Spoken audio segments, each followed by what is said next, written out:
Hi, I'm Lisa.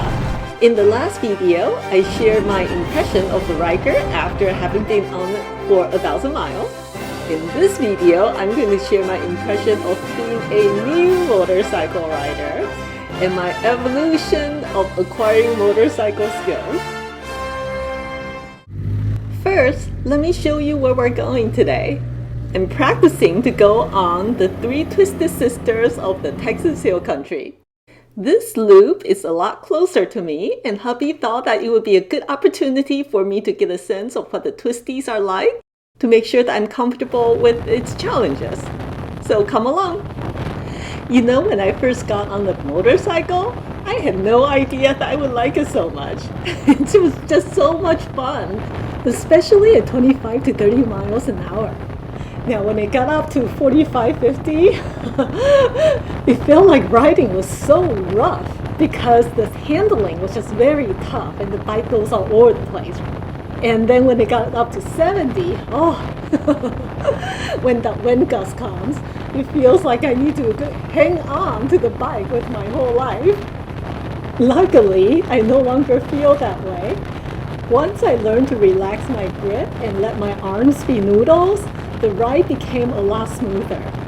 But it's definitely something different to know what you're supposed to do versus actually doing it.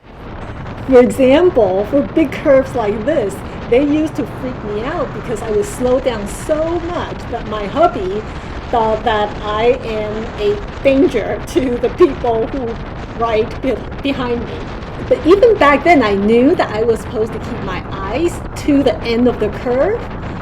But it's taken some practice to actually do it on a regular, habitual basis so that I don't actually need to think about it. Now I actually enjoy these big curves because I naturally just keep my eyes out to the end of the curve, and I can assist actually my handling with my foot, so I push out with my outer foot in addition to pushing out with my outer handle.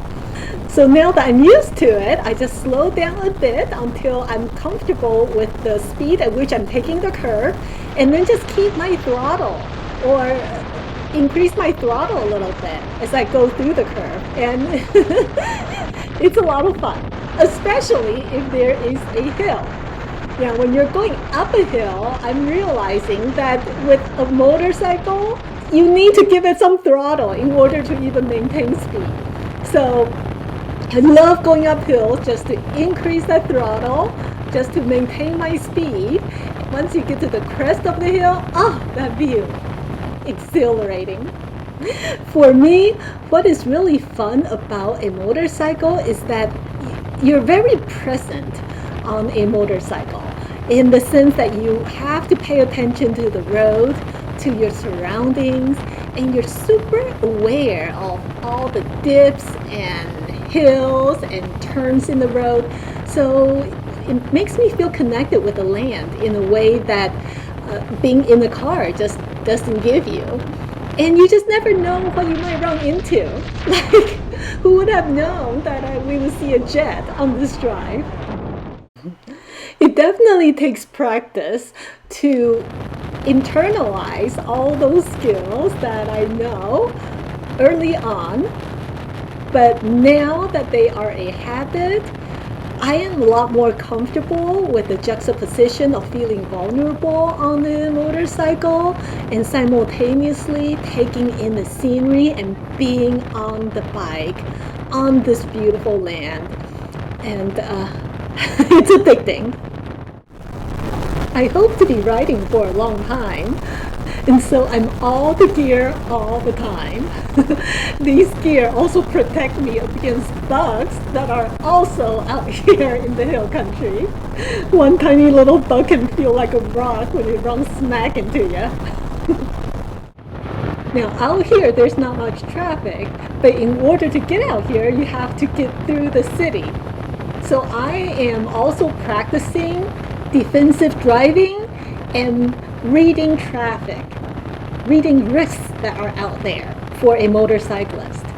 For example, if there are open bed trucks in front of me, are there debris that could potentially fall out and hit me? I want to not be behind such a truck. Are there other drivers turning into my right-of-way? I'm making a habit of looking at 11 o'clock where the oncoming people are making left-hand turns and making eye contact to make sure that they see me. And also on the right-hand side, are there cars turning in front of me? There are inherent risks in riding a motorcycle.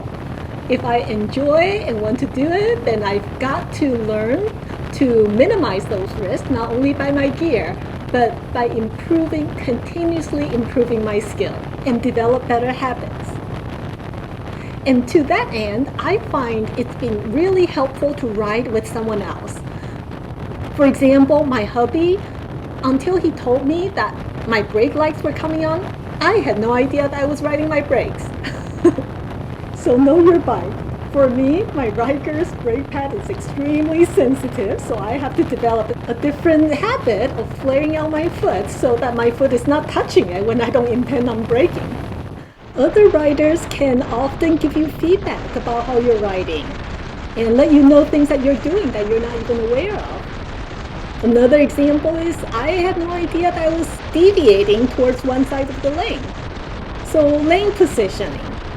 Making sure that I'm in part of the lane that is not only safe to me, but also facilitate other drivers seeing me. So now when I stop at a stoplight, I always deviate towards the left side to make sure that the car in front of me can see me in their rearview mirror. This is a work in progress. I need to remember that my skills and habits can always be better, that I need to stay humble, and when others bother to give me feedback, to remember that they're trying to help me minimize my risks so that I can ride for a longer period of time and see more of this beautiful country. I'm so grateful for this 3-wheel motorcycle that does not tip over, so I don't need to balance, and I don't need to lean in making turns, and I don't even need to shift gears. Definitely makes it a lot easier for this new rider to start acquiring safe motorcycle skills and giving me a taste of why people do it. It's fun, it's exciting, it's exhilarating, and just plain cool. I hope you enjoyed today's ride. Please give me a big thumbs up, subscribe, and ride safe.